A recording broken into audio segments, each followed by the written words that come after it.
All right, so we're going to wrap up the Renaissance here. You know, really, when Raphael dies, being the last major artist um, in what's basically 1500, um, what it sort of symbolizes is sort of just the end of the Renaissance and sort of the beginning of the Baroque and many other movements. What you're seeing here is a very strange painting that actually is in what's called like the Mannerist style. And if you click the link, you'll even get more sort of like suspicious about what in the world's going on in this piece. It looks just super odd, and it really is.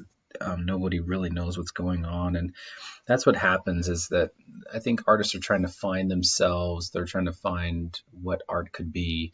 The Renaissance was about perfection, and so many artists obtain that. Well, what to do next, right? You kind of everybody wants to do something different. They don't want to do what's always been done. So artists are challenging that. They're using classical forms and mythologies and allegories, but image-wise, they're playing around with what the image could be and what it has to portray. So what we get into here in chapter 17 is as these countries are developed, we see sort of a push to use art more for propaganda, for using it to say, power and might, where you see it used a lot by the church to show their power, especially when the Reformation starts. And so, one style that emerges is called the Baroque. And the Baroque really is about dynamism, it's about energy, it is about the sort of a theatrical setting. And check out the link. You can see all the features in here. But Bernini is truly, if you look at here, he's sculpted the side porticos with sort of a fake audience. This chapel is totally designed by him, so you have everything in there that's coming out of him. So it's not just the sculpture of ecstasy of Saint Teresa herself, which we see on the right, but it's every element in that, right, is what the artist is doing. So they're really creating what we would call like an installation nowadays, but they're using still all those classical materials with marble and such. And so check out the link. But this is just an incredible piece, and we just see that energy and that dynamism, that it's all about energy in this.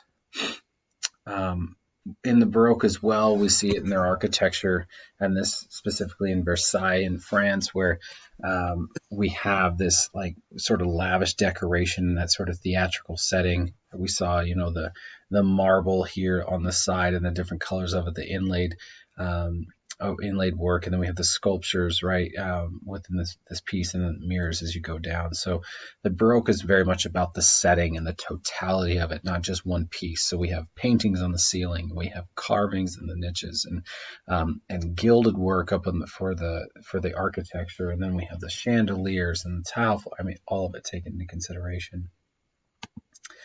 In painting specifically, though, we have Caravaggio is in this movement. But we also have a very amazing female artist, Artemisia Gentileschi, and she is influenced by Caravaggio, but is taking his sort of style and making sort of a dynamic. She's an interesting character because she is trained by her father at a time where women were not accepted into training and into the salons, but her abilities actually land her a lot of patrons, and so she's able to work her entire life as an artist. But fascinating work. I highly recommend looking more into her, and use that YouTube link there to see more about her. Also, we have later on Peter Paul Rubens. And Rubens is using those same classical mythologies and biblical story scenes that we've seen so many times. But now, he's got sort of the ideas of Michelangelo and that musculature that we can imagine on one of the figures in the Sistine Chapel. And and here all these incredible strong guys trying to hoist up Christ. It's like the burden is just too great. And instead of seeing him coming down from the cross, we're seeing him go up. And which we hadn't seen before. When you think of the stages, he's either already there or he's coming down. And so this is sort of that dramatic moment, just like the Baroque would want, right? That energy, that dynamism, that really hard diagonal that leads our eyes. And this is another sort of triptych altarpiece that is very much like the in the North, and that's where he's also creating. So we see that crossover in styles from the Renaissance to the Renaissance in the North, and now we're seeing it used again as he continues this work. Also, in Spain, we have artists like Velázquez using this style. And what is so odd about this piece is that Velázquez is a court painter, and he's using his sort of talents, right, to paint a portrait, but of what, right? If he's supposed to paint the portrait of the king and queen, why is he painting? Really, he's looking at us while he paints. We can see in the back sort of this reflection that maybe is of the king queen, or maybe that's already a portrait. There's a lot of just weird mysteries that are going on. We see, to use their terms, a dwarf figure and helping out the sisters here. And this is sort of like, is this an arranged marriage for a young girl? Is she being betrothed to some other foreign power for this? It's just so odd. So take a look at the YouTube link, because it's an amazing painting that the artist has several liberties with sort of the content, and it's just amazing. I think that this painting too is about 18 feet tall. So another artist who's kind of also challenging the norms is Rembrandt. And Rembrandt, what's kind of funny about this piece is he's actually sort of this master of portraiture, and so a lot of people want portraits done by him, and so he collects all this money, from individuals to paint a portrait, and he puts them all in the same painting. I mean, talk about what sort of like a rebel move. But Rembrandt's known for his theatrical light. You can see that sort of like spotlighting that's coming in on all of them. And this is just another one of those incredible pieces that you should watch the link on, because he hides a lot of motifs. I think there's about 30 people in here, 30 portraits that he's done. So every single person in here is from his town. And he's got just a really interesting life, where he starts off very well known and rich and ends up, a pauper. Another female artist, though, as luckily we're being able to see more and more of them come up through history, is Judith Leister, and also known for her portraits, but similar story as far as being able to be trained by her father and being able to hold a painterly status her whole life.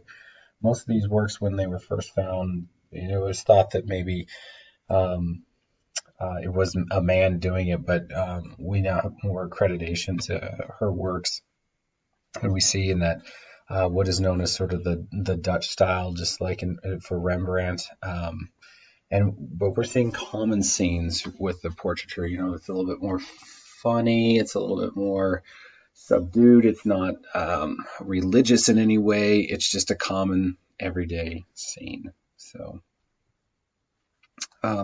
another movement that comes about is the Rococo, and definitely not one of my favorite, but it comes out sort of a lavish lifestyle of sort of the rich making work for the rich. And it's actually a word that means rock or shells, and you'll see these sort of motifs throughout the work when we look at it.